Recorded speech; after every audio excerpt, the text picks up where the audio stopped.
आज एक सियासत और भी तेज है, और वो भी हिंदू से ही जुड़ा है, सनातन से ही जुड़ा है, हिंदू और सनातन की भावनाओं से ही जुड़ा है, क्योंकि अब बात रामचरितमानस की है। और सबसे आसान हो चुका है कि हिंदू संस्कृति, सनातन के उस सोच पर आप चोट मारिए और उसके बाद वोट की खेती कर लीजिए।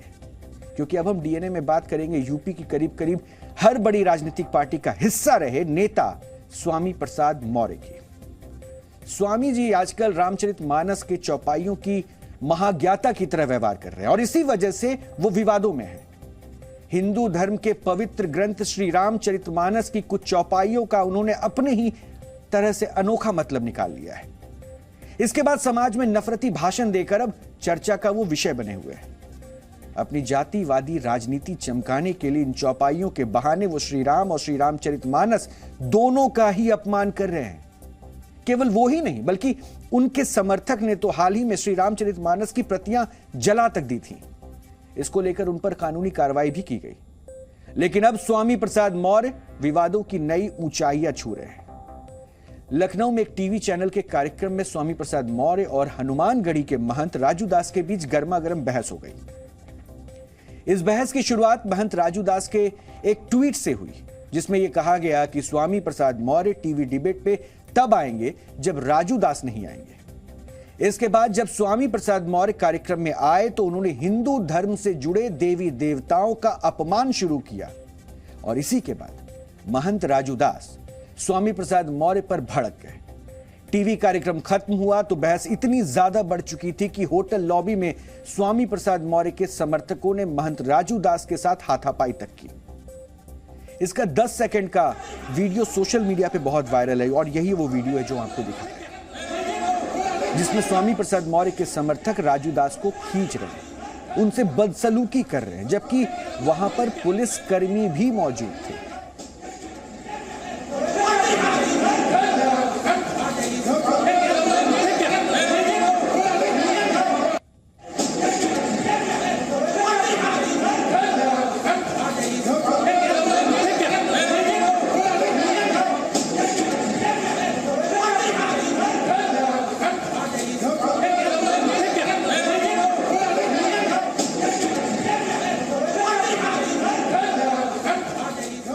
इसी वीडियो में आपको भगवा वेश में महंत राजू दास नजर आ रहे होंगे। आपको यह भी दिख रहा होगा कि स्वामी प्रसाद मौर्य के समर्थक उनसे किस तरह से बदसलूकी कर रहे हैं। मौर्य समर्थकों ने उनके पहले कपड़े पकड़कर खींचे और बाद में धक्का मुक्की की। महंत राजू दास के मुताबिक ये सब कुछ स्वामी प्रसाद के भड़काने के बाद शुरू हुआ, यानी उनके इशारे पर किया गया और ये सारा हंगामा होने के बाद स्वामी बनाम संत का मुद्दा राजनीतिक हो गया।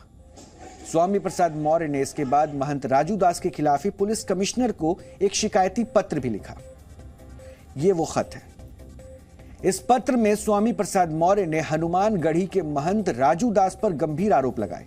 उनके मुताबिक राजू दास और उनके समर्थकों ने उन पर तलवार और फरसा से हमला करने का प्रयास किया और उनके मुताबिक हथियारों के साथ होटल के अंदर हमला होना एक बड़ी साजिश थी। इस पत्र में उन्होंने राजू दास के उस बयान का भी हवाला लिया है जिसमें उन्होंने स्वामी प्रसाद मौर्य को मारने वाले को 21 लाख रुपए देने की बात कही थी और पत्र के बहाने स्वामी प्रसाद मौर्य खुद को पीड़ित बताने की कोशिश करते नजर आए। लेकिन जो वीडियो वायरल हो रहा है उस पर ध्यान देने वाली बात है। उसमें कहीं भी स्वामी प्रसाद मौर्य पर हमले की कोशिश जैसा कुछ भी नजर नहीं आया है और इस वीडियो में तो उल्टा स्वामी प्रसाद मौर्य के समर्थक महंत राजू दास के साथ मारपीट करते नजर आ रहे हैं। मुमकिन है कि स्वामी प्रसाद मौर्य को यह मालूम था, इसलिए उन्होंने एक दक्ष नेता की तरह पहले ही कमिश्नर को खत लिख दिया और पत्रकारों को बुलवाकर एक प्रेस कॉन्फ्रेंस भी कर दी। एक तरफा संवाद का सबसे ज्यादा फायदा यही है कि केवल एक आदमी बोलता है और बाकी सुनते हैं। सही और गलत जैसा कुछ भी नहीं होता। स्वामी की इस प्रेस कॉन्फ्रेंस में भी ऐसा ही हुआ, लेकिन हमने इस मुद्दे पर महंत राजू दास से भी बात की। हमने उनका भी पक्ष जाना, तो चलिए हम आपको दोनों का ही पक्ष सुनवाते हैं। इस बाबत ट्विटर राजू दास महंत ने डाली थी, जिसमें साफ लिखा था, स्वामी प्रसाद मौर्य को सनातनी का खौफ शिखर सम्मेलन में आने से मना करने लगा। पहले वहां राजू दास को वहां से हटाओ, तब मैं कार्यक्रम में आऊंगा। ये राजू दास का ट्विटर है। इसके साथ ही साथ इसके पहले यह सिर तन से जुदा धमकी देने वाले अयोध्या के महंत, हनुमान गढ़ी मंदिर के महंत राजू दास ने सिर काटने के लिए 21 करोड़ से 21 लाख तक का इनाम देने की धमकी दी थी। यह उनका सार्वजनिक बयान है। मैंने ट्विटर पे इसलिए लिखा क्योंकि वो कार्यक्रम में आने से मना कर रहे थे। लोकतांत्रिक व्यवस्था में हर व्यक्ति को बोलने का अधिकार है, तो उन्होंने कहा कि पहले राजू दास को उस कार्यक्रम से अलग करो, तब मैं उस कार्यक्रम में आऊंगा। ये चीज तो मैंने लिखा, मैं एक्सेप्ट करता हूँ। दूसरा, मेरा इरादा उनका हत्या करने का नहीं था।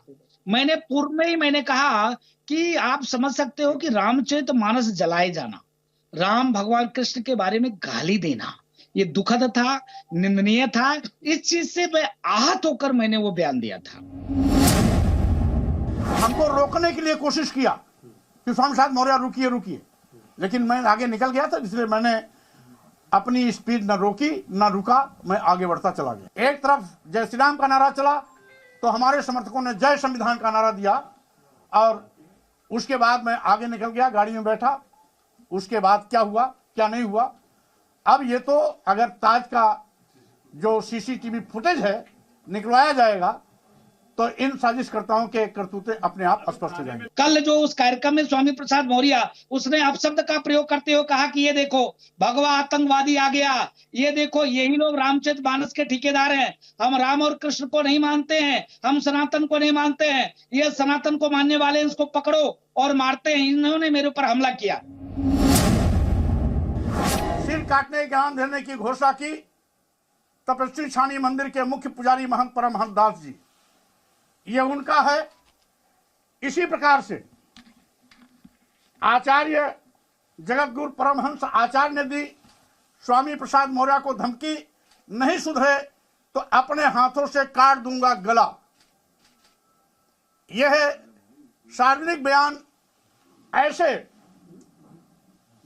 धर्म के छद्मवेश में पड़े हुए आतंकवादियों और अपराधियों का यह बयान है। 51 लाख 21 लाख रुपए सुपारी देने वाले को फंडिंग मिल रही है, या स्वामी प्रसाद मौर्य जिसकी हत्या की साजिश हो रही है उसको फंडिंग मिल रही है, इसका अंदाजा आप खुद लगा लें। जिस प्रकार से मानसिक विक्षिप्त हो चुके हैं, उनकी रोजी रोटी बंद हो गई है, उनके ऊपर शुद्ध रूप से फंडिंग हो रही है और आतंकी फंडिंग हो रही है, वो मेरी हत्या कभी भी करा सकते हैं। ये राजू दास की लड़ाई नहीं है, यह सनातन धर्म संस्कृति की लड़ाई है। ये 125 करोड़ हिंदू जनमानस के ऊपर हमला स्वामी प्रसाद मौर्य ने किया है। मैं इसके ऊपर आरोप लगाता हूं, और जिस तरीके से स्वामी प्रसाद मौर्य बार बार लगातार ऐसे अपशब्द का प्रयोग कर रहा है, ये दुखद है, निंदनीय है। ऐसे लोगों को समाज में रहने का किसी भी प्रकार से अधिकार नहीं है।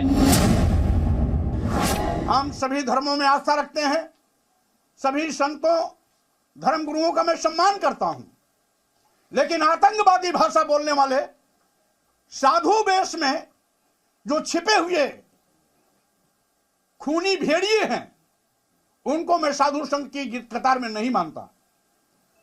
साधु संत आदर्श के प्रतीक होते हैं, वो समाज और देश को दिशा देते हैं। साधु संत किसी की हत्या करने के लिए सुपारी नहीं देता है, सिर काटने, जीभ काटने, कान काटने, नाक काटने, हाथ काटने की बात नहीं करता है। हम तो एक चींटी भी नहीं मारते हैं महाराज, हम सनातनी चींटी भी नहीं मारते हैं। इसी के नाते स्वामी प्रसाद मौर्य बार बार बोले हैं, अगर दम होता स्वामी प्रसाद मौर्य को तो कुरान के कुरीति के बारे में बोल सकते थे, दम होता तो बाइबिल के बारे में बोल सकते हैं। सिर्फ सनातन को ही टारगेट क्यों करते? क्योंकि हम सहिष्णु हैं, हम ऐसा कुछ नहीं करने वाले, इसके नाते बोलते हैं।